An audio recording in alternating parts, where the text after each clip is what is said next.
Okay, now to our next presenter.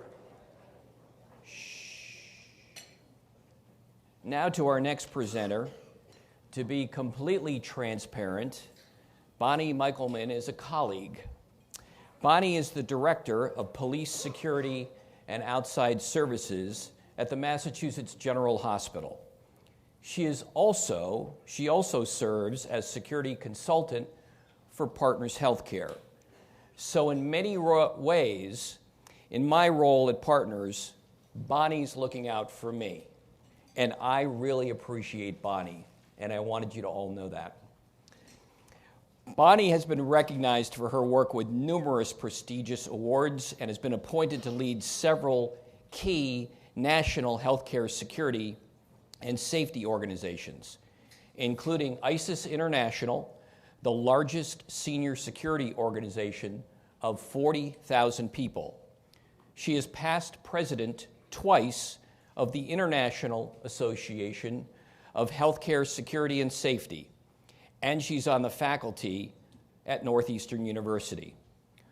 Also of note, Bonnie was appointed in 2010 by Homeland Security Secretary Janet Napolitano to the Homeland Security Advisory Council. Please join me in welcoming Bonnie Michelman with her presentation, Current Trends in Healthcare Violence, Real Cases for Strategies on Lowering Your Risk. Bonnie Michelman.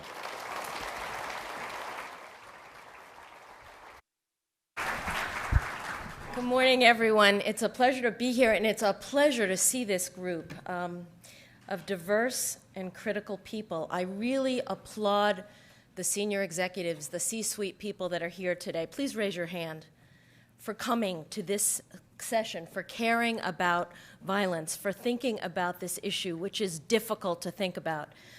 It is great to see the police, fire, EMS personnel. I've spent a lot of years working on public-private partnerships. The fiefdoms, the factions have broken down, and that is really what is creating success. As I drove into the parking lot this morning, and I saw the sign for violence, the impact of violence in healthcare, and I speak a lot around the country.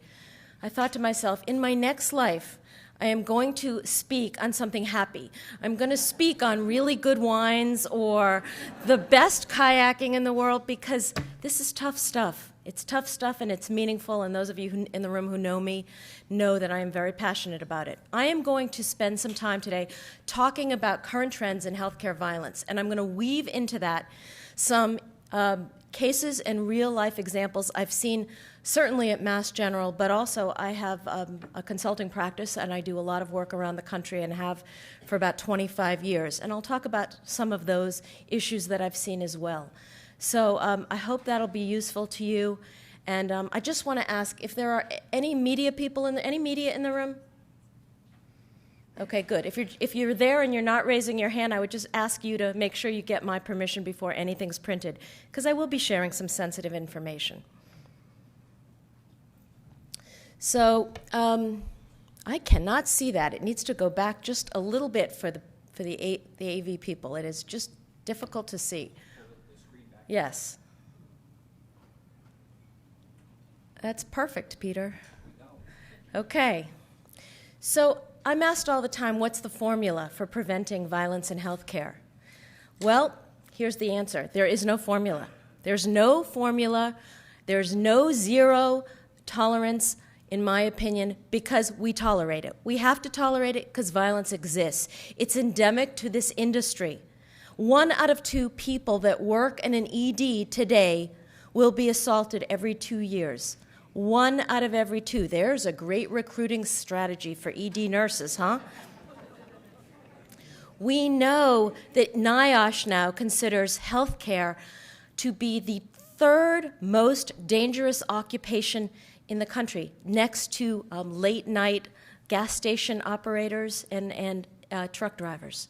That's pretty amazing. We weren't even in the top 10 20 years ago. So people who work in this profession are putting themselves at risk. They are needing different strategies than ever before. So we're going to talk about different types of violence. I'm going to go through a lot of slides very quickly, just I wanted you to have them. I really want to get to some real-life cases, and I really want to get to some strategies. But what people always think about is it can't happen here. I talk about my role needing to put people on the right place on the continuum. I feel that's my role with my CEO and others. Now, on one end of the continuum is the big C word, complacency, because that's where a lot of us want to sit. It's easier, it's comfortable. The other side of the continuum is living in fear. Nobody wants to be there either. After 9/11, people called me. I was at the hospital at that time. People called me and said things like this: Bonnie, why do you have extra uniformed people outside the perimeter of the hospital? You're just scaring everyone. This was the day after 9/11. I had other people call me and say, Bonnie, you need to get parachutes for everyone so that we can get off the helipad if we're attacked. I had everything in the middle of those two statements. So can I judge what's right or wrong? People have their own subjective views about fear and what puts them at risk. It's all of our job to help people find that balance, the right place. Okay, this is correct. This is a hard... Next slide, please, because this isn't working.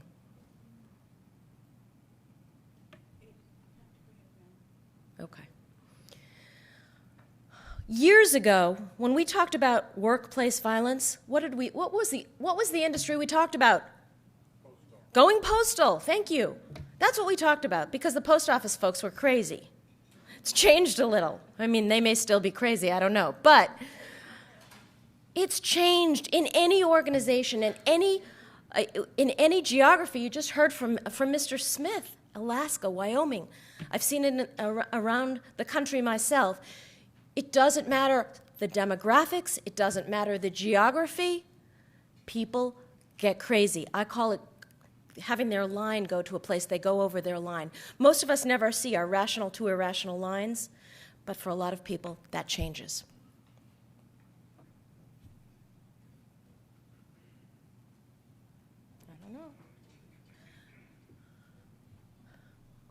So we talk today, when we talk about violence, particularly in healthcare, we don't talk about only extreme violence, shootings or stabbings, because it's rare. It's more frequent than it was. It's horrific. It's serious. We have to take all preventive actions, but it's rare compared to the things we see more commonly: harassment, stalking, threats, intimidation, bullying. We had 310,000 calls to my dispatch center at Mass General last year. That's more than Boston Police. Now, fortunately, not all 310,000 were emergencies. Some people just wanted their car unlocked or directions, but 27,000 of those calls were emergencies. That's a lot. We have, on any given day, over 3 dozen people. And this is a safe hospital. Comparatively speaking to other statistics I know, we are very safe, thank God. But 3 dozen people that are somewhat concerned about safety or security from someone that has threatened them. So you can see here the changes that have occurred. Why are we seeing an increase in violence and conflict? Not a big surprise. This is true for every industry. When there's an economic recession or downturn, there is a strong correlation upward of violence, fraud, extortion, embezzlement. I mean, you see, when our economy went downhill about 8-9 years ago, you saw TV shows, you saw news shows with people going into supermarkets and stealing food who had never stolen it before, who had never stolen anything before because they were desperate. You see people losing their jobs and joining groups, sometimes good groups, civic groups, church groups, ecological groups, sometimes bad groups, activist groups, gangs, because they need to belong somewhere. This happens during economic downturn. And when you see what we're facing as a society today, it is no wonder that all of these things has increased violence, certainly in our healthcare institutions, but other places as well. Here's just a quick slide of some study that was done several years ago of 170 teaching hospitals. It took a long time, as I and some of my security colleagues in the room will tell you, to get good research on healthcare violence. It's still not where we want it to be, but it's getting better. Next slide, please. So days of lost work. You can see there's fiscal impacts to this that are critical.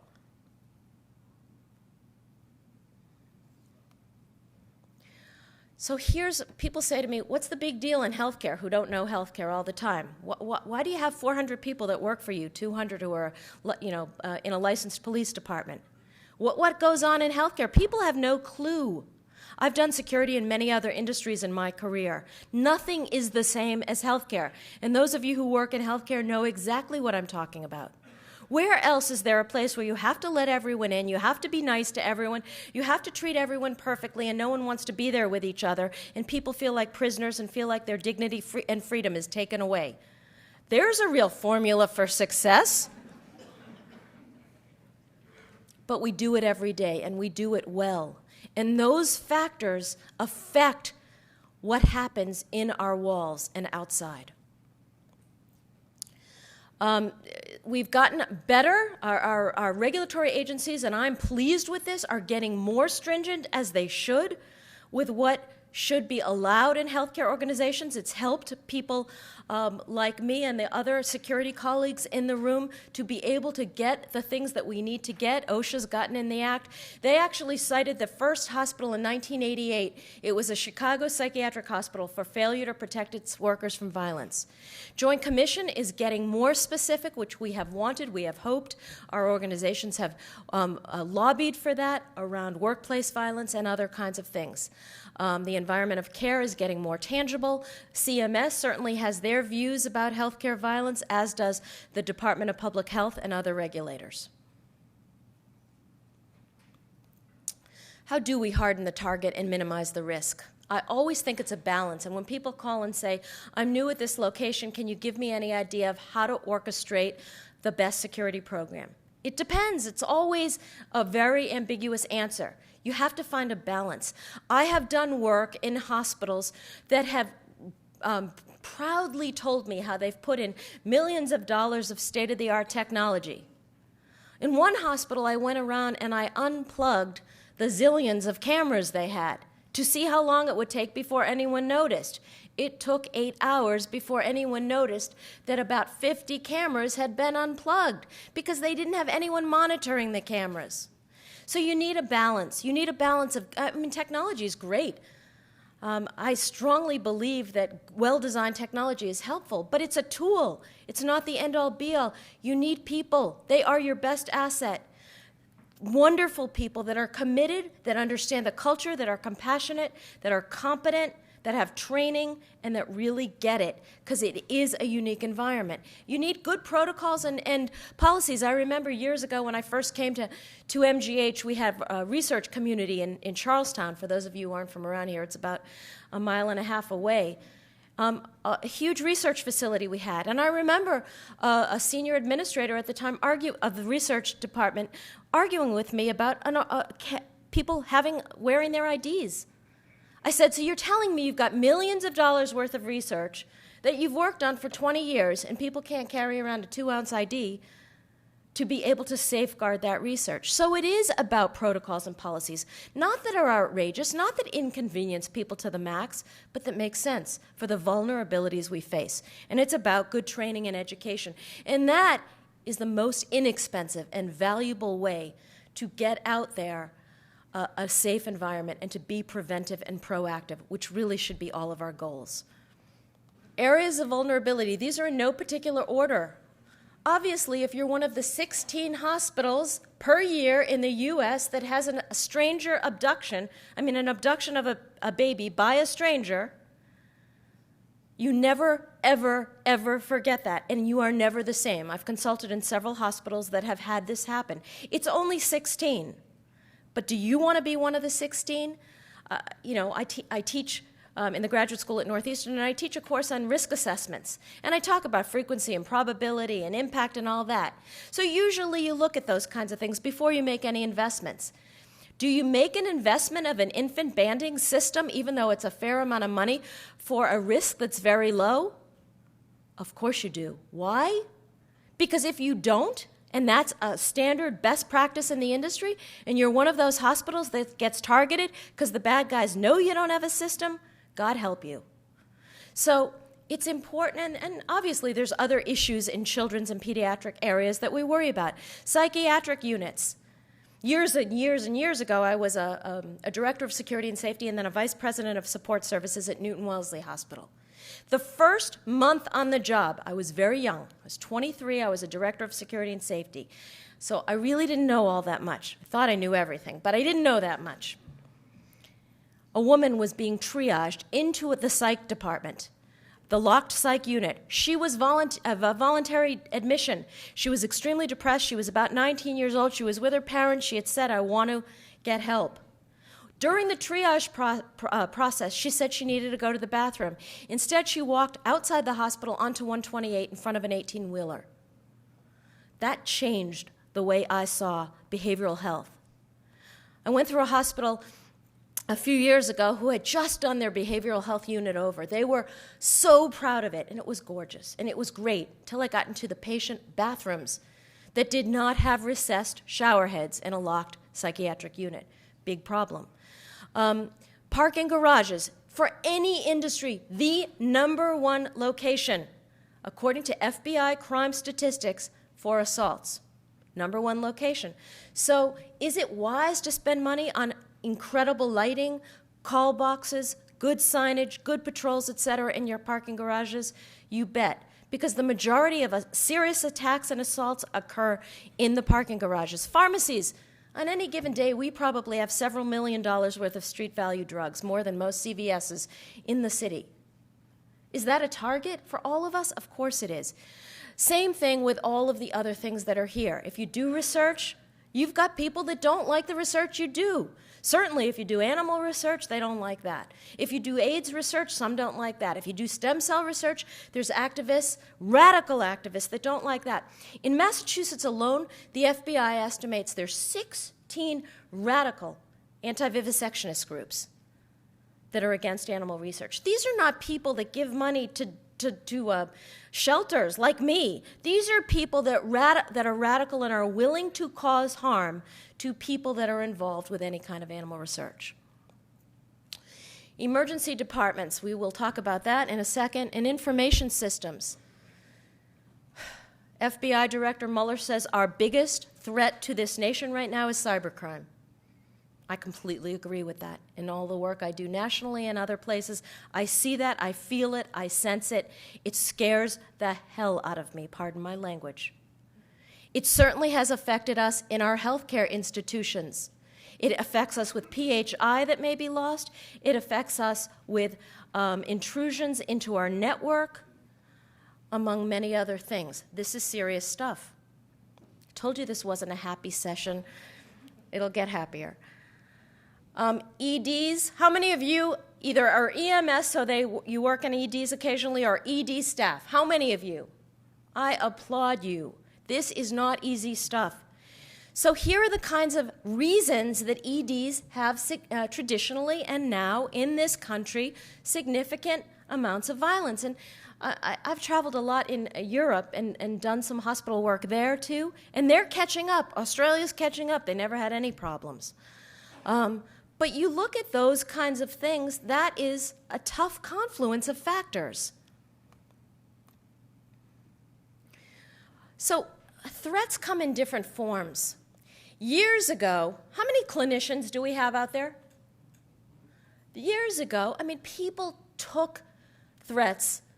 They allowed that to happen. They allowed patients to yell. They allowed patients to scream. They may have even allowed patients to grab them because it was considered a patient. We have to take care of them. They don't mean it, blah, blah, blah. That has changed. It has had to change. We've had to lower our threshold for what we've dealt with. So when we had a guy who was the husband of a cancer patient with severely advanced metastasized cancer call the caregiver, the nurse practitioner, and say, if I don't get my wife's CA-125 results in the next half hour, I am coming with a gun and shooting all the doctors? Could we just have assumed that he was having a tough day and stressed about his wife's illness? Of course not. We had to take action. When somebody sits in the emergency department and says, quote, if somebody doesn't get out here to see my brother soon, this place is going to look like Disneyland, do we just say, okay? That's a veiled threat. Do we have to take it seriously? We get these now all the time. And we have to, unfortunately, look into them. We have to not accept them. We have to absolutely prohibit behavior or actions that puts us at risk. Even if one caretaker, we deal with this all the time, as I'm sure you do too, feels like I can handle it, I know how to handle Mr. Jones, he's always really feisty and he doesn't mean it.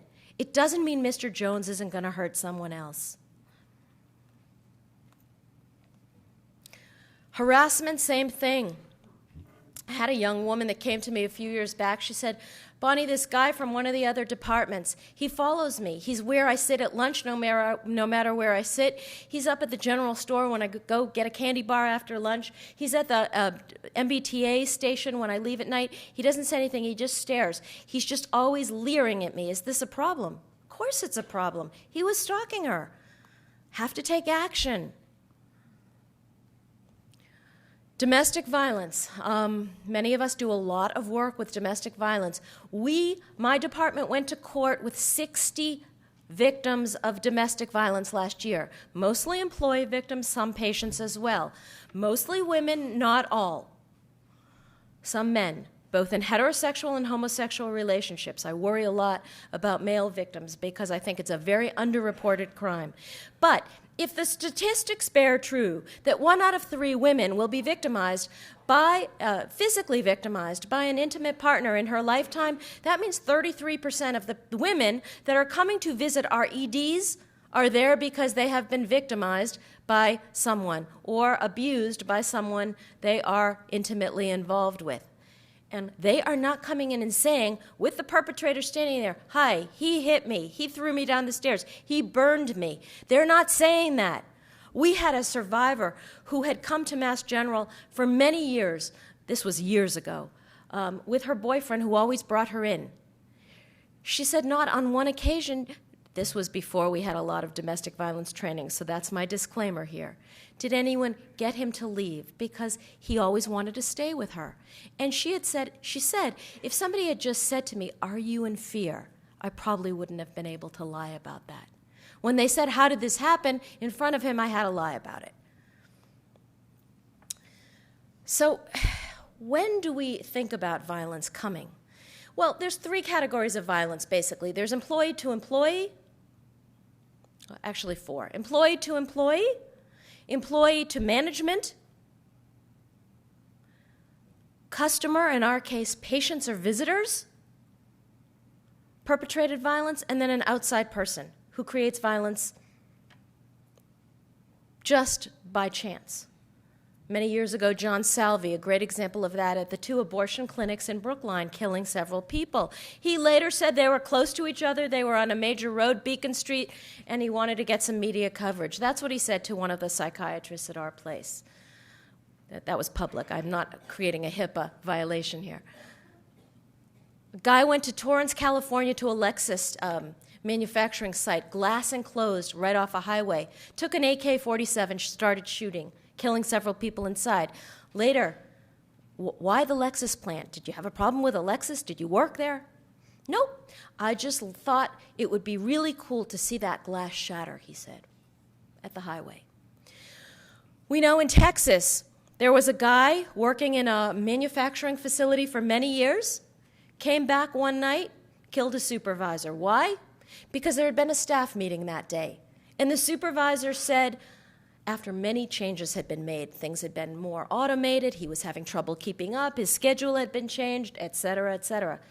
But I guess that day she said, no more personal phone calls except on breaks. It's getting out of control. He said that was the point. That was the straw that broke the camel's back for him. One change too many. We see people come back, and many people think when someone's laid off or fired who is going to come back and commit violence, it's right away. It actually is either right away or it's 1 year later. It's 1 year later because people, oftentimes, what's their first reaction when they're getting fired or laid off? Hallelujah, I hated this place anyway, I hated the boss, and I'm going to go get a better job, and I'm going to improve my golf game. Then what happens? No money, the kids need shoes, no other job, no more money, blah, blah, blah. Who do they blame? Whoever fired them. We had a situation of one of our senior leaders in the information systems department several years ago. Came back, we have a huge information systems department at Partners. Came back from lunch, some guy was in his swivel chair, swiveling. He said, "Hey, what are you doing?" The guy said, "Hi, remember me?" He said, "No, I guess you used to work here. You look familiar. What are you doing in my office?" He said, "I came to celebrate with you." He said, "Celebrate what?" He said, "Celebrate the day you ruined my life a year ago." He had gotten fired a year ago, not by this guy, by a subordinate manager. Pretty scary stuff. Again, some cues for potential violence and conflict. Again, you can't assume that if somebody has these cues, they're going to commit violence. There's really differing theory now about showing a profile, which we don't like to do, of a standard workplace violence or healthcare violence perpetrator. But these are things you should look into as managers or senior people when you see this with patients, with visitors, and with employees. Potential impacts. For the victim, it's huge, even if it's just harassment or stalking or threats. I have seen people that have fallen apart from simply getting threatened, or the fear that somebody was going to get them, or the fear that a patient who had a less than positive outcome with the hospital or a family member of that patient saw their name badge. I have seen people who have been victims of bullying who have not been able to function. It doesn't necessarily take a physical assault for there to be huge impacts. For the work group, I remember a time I went to see a work group who was apparently reeling and very scared from a person in that work group that had gotten fired for performance. So I said, "What's the problem? I heard you were all very friendly with this guy. You went out for lunch every day." They said, "That's right, we were. But we're worried because he was saying weird things in the last several months." I said, "Like what?" They said, every day at lunch, he would talk about fantasizing about killing someone. I thought to myself, didn't you think about telling anyone? We thought he was only kidding. We thought he was just being crazy. We never could have imagined he could do something like that, but now we're scared. So with the work group, even a domestic violence situation, as many of you have seen in your own places, can have a vast impact if a person is a victim of domestic violence, even if people don't know that but suspect. The most prevalent time a perpetrator commits violence on a person who has gotten a restraining order is where? Anyone.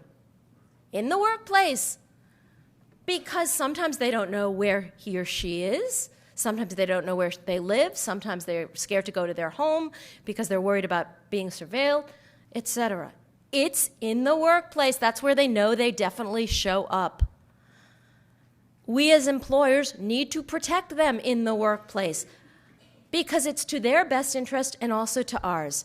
Because we have impacts to the organization when anyone is feeling uncomfortable or unsafe. By the way, people leave organizations that they do not feel comfortable in. Many years ago, for the people who are old enough to remember and from this area, you will remember the man that shot his wife, who was 8 months pregnant, Chuck Stewart, after they left a birthing class at the Brigham and Women's Hospital. He got about a mile away, dialed 911, this was when cell phones first came out, or pretty early on, and said, "A black man shot us both." And he was shot too, only not very severely. They found them through the GPS on the cell phone. She later died, as did the baby. A great investigator, unbelievable work by Boston police, determined that he was the shooter. Before they determined it was he that shot her, there was an exodus of some people who worked at Brigham and Women's that left because they didn't feel safe. When people leave your employment, regardless what part of the country you're in, it is an average, according to the Department of Labor, of $60,000 to $70,000 it costs you for every turnover. Costs in productivity loss, in turnover, in advertising, in retraining, etc. So you want people to feel safe. You don't want people ever feeling unsafe in a workforce.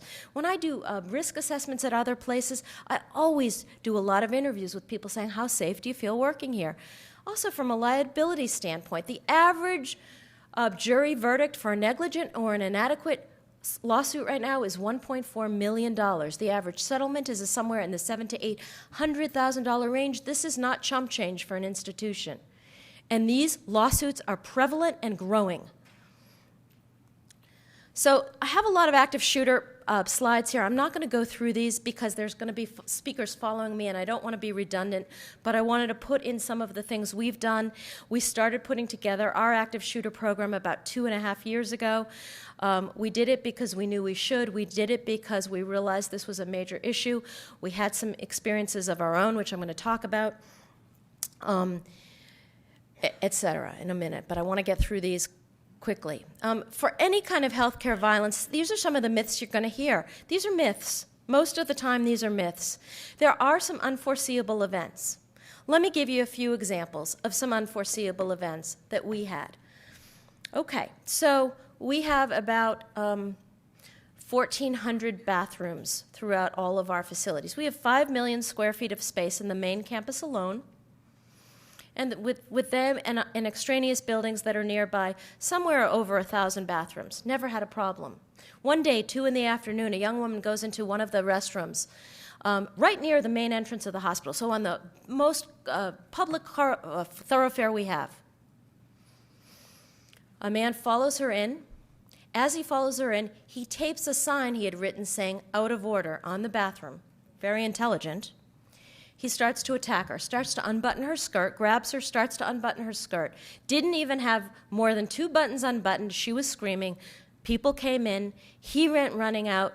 Our department fortunately had somebody nearby. We nabbed him in 37 seconds. Okay? Tough situation.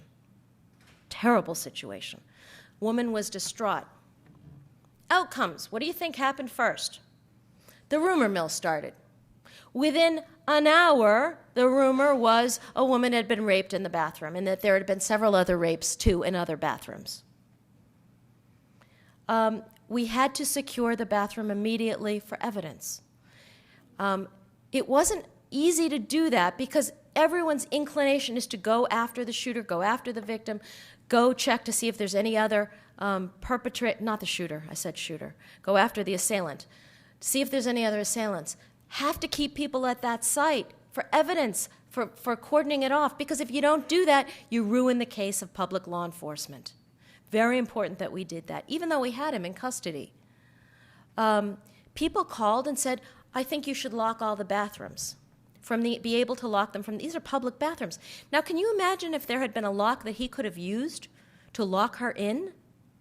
God only knows what would have happened. So, again, re-education. Certainly, communication about what really happened, important. It goes out right away for any event, so that you don't get the rumor mill starting, so that people know exactly what happened. I believe in total transparency. You need to do that. Your employees need to know that. Your patients need to know that. Some pre-incident signs, I'll let you read that on your own. I want to get to some of the cases. So here, I think Joe and others are probably going to get to what we all train with regard to hideout, call out, et cetera, for our evacuation planning and our for active shooters that might be in the workplace. And these are horrific events that usually occur and are over within 30 seconds to 7 minutes, and that's on the outside. Budweiser plant in Connecticut a couple years ago, a shooter was in there, shot several people, killed several. It was something like a 2-minute event. It's important people understand what law enforcement who comes in from the outside. I have a licensed police department at Mass General, but we're not armed. So we're very happy to see people with guns when we need them. But it is important to realize in an active shooter situation, employees must understand that these people that are coming in to neutralize the shooter are not going to stop and help people who are maybe injured. They can't. So it's important that we train people properly, and you'll hear about this specific training. OSHA guidelines are getting better, as I said. Again, I put some of these slides in here just so you'd have some reference material. But I want to make sure we have enough time for some questions, and I want to go through two other incidents that I think you'll find interesting that many of you know about. It is very important that you capitalize and have the best security department you can, that they are trained properly on how to deal with victims, how to do investigations, how to be preventive and have a very diverse approach to prevention, and that they train others in the hospital. On any given day, we have 24 people that are in need of a more customized security plan than others. They could be gang members, they could be dignitaries, they could be sports figures, they could be domestic violence victims. I had one woman who came in years ago with advanced breast cancer that had metastasized. She said, an older woman, it was so sad, she was in very bad shape. She said, I do not want my husband to find where I am. I said, can you give me some, this was many years ago and I interviewed her myself. I said, can you give me some detail? Has he been harmful? No, we've been married 50 years. He's the love of my life. I looked at her quizzically. She said, we're Christian Scientists. We're not allowed to get Western medical care. He would have to take me out of this hospital if he knew I was choosing to do this. So you never know what is going to require somebody to have additional levels of anonymity or security, and how you customize that approach to that for them. It's very important that you go to court if you have security department folks who can go to court with people. If you've never been, it is a very complex and intimidating process. If somebody wants to press charges, if somebody needs a restraining order, etc., you want to be able to help them. We go to people's homes who are victims of violence, and we do security assessments in their homes. If we have to, we go to their daycare centers and talk to them. We teach a program called Management of Aggressive Behavior. We do a lot of this, and I share this slide because it is so important to focus on verbal and nonverbal ways of de-escalating conflict. When we put this program into place, the amount of restraints that were needed in our emergency department 20 years ago went down by 90%, and we had no workers' comp claims at all for years and years and years and years. So it is very important that not only security is trained, but emergency department people are trained, behavioral health people are trained, people at triage are trained, what to do, so people understand and are trained often together. Here's some things you can teach managers and help them to understand, because most managers don't understand what to look for. They don't understand how to tell if an employee is impaired by drugs or is a victim of domestic violence or is agitating from a rage perspective and may be escalating in terms of a violence threat. So you have to get them taught how to do that, whether you do that internally or externally. So let me just spend a few minutes on a couple of cases.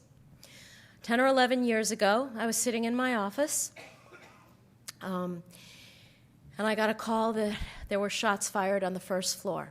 To make a long story short, ran upstairs and I saw two bodies. They both later died. One was one of our most esteemed and beloved physicians, a cardiologist, Brian McGovern. He had done work around the world. He was unbelievable. He was shot by a secretary in the practice.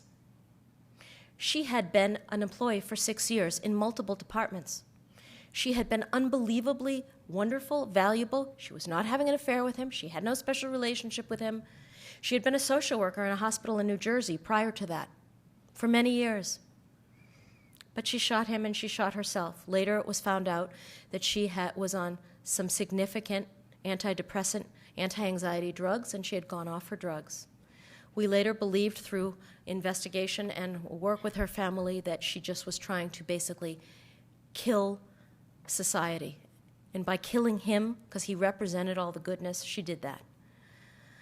Now, that was a pretty unforeseeable event, needless to say. It was also pretty horrific for an environment that had been safe, comfortable, calm, certainly minor kinds of things that I've talked about. People were very upset. It took a long time to ensure that people understood what happened with the information that they were able to receive, that they understood what was being done, if anything, to augment protection, what didn't need to be done because protection was already augmented. I did a lot of work. I was president of ASIS-International, which is the largest security organization in the world, as Peter said, during 2001, during 9/11. I traveled around the country a lot. I can't tell you the amount of hospitals and other organizations that I saw overreact. They threw down huge amounts of dollars for poorly designed systems that were not necessarily needed, doubled security staff, hired police officers without really designing that well. Now, did changes need to be made in workforces? Of course. Did they need to be thoughtfully done? And if you have an incident at your own organization, it is important that you not only look critically internally, you always bring in outside people because it's important, I do. Bring in outside people when necessary because you want an unbiased opinion. But it's important not only to tell people any changes you've made, but it's important to reiterate what you do that you think works and how the history of your safe environment. People forget to do that, and people need to hear it. The other situation we had 3 years ago, and those of you from New England will certainly remember this. One of our off-site locations that we have in a multi-tenant facility where we have a lot of practices, but we are not the only tenant, about a quarter of a mile from the main campus. We had a bipolar psychiatry practice that had bipolar and other patients. On this given day, one of our experienced psychiatrists was meeting with one of the patients that she saw weekly for a long time. I can't remember how long, but I think she had seen him for over a year. This was a white-collar guy, never, ever had been threatening to her or to anyone else, very, very gentle in his approach, told his wife he was going to get a haircut in the morning, then he was going to his therapy appointment at Mass General Hospital, and then he was going to work. When our psychiatrist turned around to say good morning to him, he did not say anything and immediately started stabbing her with a large knife. He stabbed her numerous times. She started screaming, but the first stab wound was to her carotid artery, so she couldn't scream very easily. People in the adjoining offices heard a grunting sound. 2 psychiatrists finally went in there after what I'm sure seemed like an eternity, but was not an eternity. It was probably 20 or 30 seconds. He started stabbing them. At that point in time, there was screaming, there was yelling, and there was a security officer, had nothing to do with me or my staff, who happened to be in the building. He was armed. He worked for a contract security company. He heard the screams. He went in there, and he saw him stabbing her. He saw a lot of blood. She was at this point practically gone.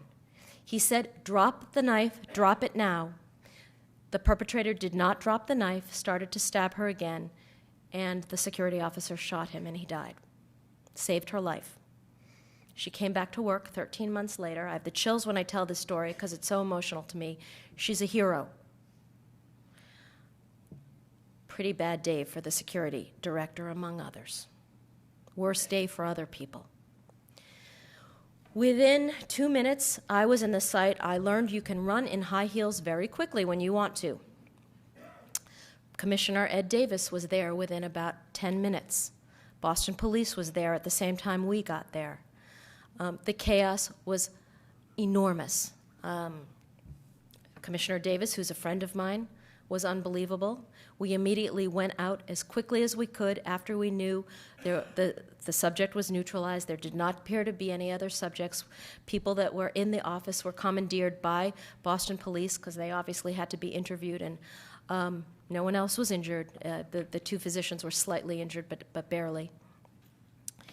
And we did press conferences. Our public affairs department was on site within minutes. And our chief public affairs officer, who's the most wonderful woman, and I figured out that we better get something out immediately, because if we didn't, it would probably be on the news, the media, the radio, the TV, and other places. This time, Twitter was not quite as big as it is today. Facebook was not quite as big as it is today, but we knew social media would probably carry it as well. So we immediately got something out. Again, not a long message, but assuring the community there had been a horrific incident, it was under control, everyone was safe.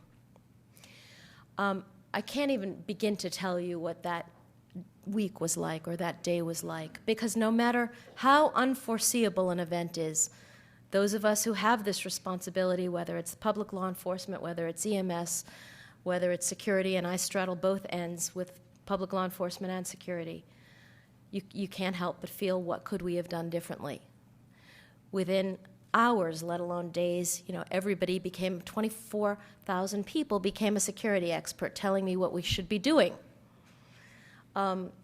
People talked about magnetometers, metal detectors at every door, at every practice. Well, we have numerous psychiatric practices. We've had a psychiatric practice for 75 years. We see over 100,000 people a year, and this again has been 75 years, with no injuries, with no serious issues. Some pretty crazy people, needless to say. People don't care what the history has been when an incident like that is happening, particularly close to home. They just care about, what are you going to do now? How are you going to assure that I'm okay? The patients, we had patients calling and say, is it okay to come? I'm scared to come to that practice. We had to do media control. We had to do training over the next several weeks for retraining. We got an outside consultant in to look at all of our psychiatric facilities and look at protocols, look at training. We were doing very well, but it helped us to maybe tweak a few things. So debriefing, really looking at this, from every perspective is so important. But the most important thing, I guess my message here is, the most important thing is taking care of that workforce and getting the right message out and getting confidence and breeding confidence into that workforce that they are safe. That certainly happened a few weeks ago during the marathon bombing and what we went through there. We see strange issues in all of our hospitals around the country that can occur at any time. It's not just somebody who passed away who may come back to hurt a clinical person. It may not be somebody who only has an obsession, a romantic obsession. I did some work in a hospital in the South who had a transplant surgeon who came out to go to his car at 2 p.m, was confronted by one of his patients who he had done surgery on, who survived, but who didn't feel the surgery went as well as the doctor said it would. With a gun, pulled him into an elevator, shot him 5 times in the head. Could that have been foreseeable? Probably not. The hospital then immediately put security or police presence at the entrance of the physician parking lot. Was that necessary? Probably not, especially where they didn't do it in any other entrance to any other parking lot. How can you say that that is more dangerous than anywhere else? So you've got to be careful. Employee to employee, might be in locker rooms. We have seen people at every level of the institution in many hospitals, and I mean every level, get into it with each other. That includes physicians, that includes executives, that includes housekeepers, that includes nurses, that includes phlebotomists, et cetera, et cetera. Employee to manager violence, threats, et cetera. Managers, again, need to be trained what to look for, how to give bad news, whether it's corrective action, whether it's layoffs, whether it's a change, an unattractive change. People need to understand how to do that. People need to understand where to sit in the office where they're giving bad news, how something should be configured.